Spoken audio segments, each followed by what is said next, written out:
let's suppose someone comes up to me and asks, "Hey there, Ari, who's your favorite Attack on Titan character?" And without hesitation, I proudly declare, why, Mikasa, of course. Her story is nothing short of heartbreaking. She's experienced the unimaginable pain of losing her family not once, but twice. Yet through it all, she manages to keep pushing forward and stays strong. And that's why she's my favorite. But wait, there's more. Remember that cute scene in the Battle of Trost where she breaks down in tears upon hearing Eren's heartbeat? Adorable. And let's not forget how fiercely protective she is of Eren. It's just too cute for words. And did I mention how awesome she is in a fight? Watching her take down Titans is always a thrill. So in summary, my love for Mikasa stems from her ability to overcome unimaginable trauma, her sweet and sentimental moments, her cute dedication to protecting Eren, and her badass fighting skills. And yet, none of this is true at all. I like Mikasa because she is Mikasa.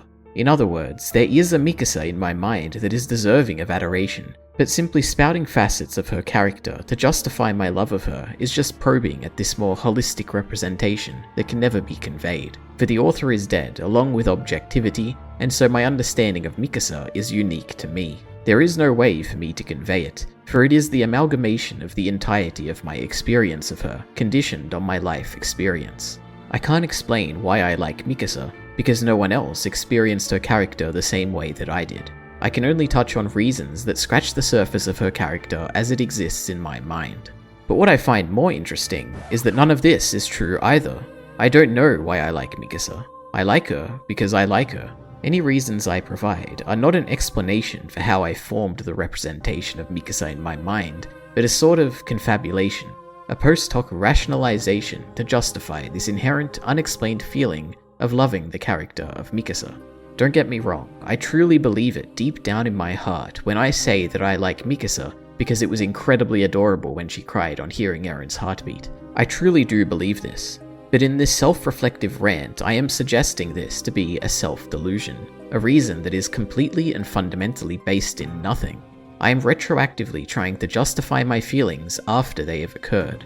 Of course, you can consciously choose to love or hate characters. Perhaps you firmly decided to hate Eren after he committed the rumbling, or felt a visceral hatred of Femto after what he did to Casca. But for the case of Mikasa, my adoration was certainly not conscious, and speaking from anecdote, this seems to be the case for many characters that I love.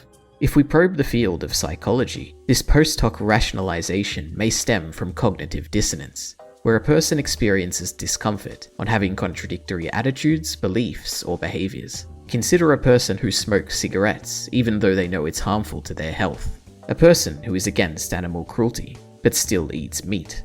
A person who strongly believes that they chose to love a fictional character, but did not consciously choose to love them at all. To resolve this discomfort, we attempt to alter our beliefs or behaviors to achieve consistency. We may decide we are specially immune to the harm of cigarettes. We may justify meat consumption by claiming it's a natural requirement for living. And we might engage in post-hoc rationalization to justify our love for characters, to reconcile the dissonance between unconscious love and a belief that we arrived at that love consciously. In other words, I am pulling out justifications for my love of Mikasa as a sort of unconscious debate tactic to try and convince myself that my love for Mikasa is in fact justified, using reasons that seem reasonable and defenses that seem defensible to resolve my cognitive dissonance.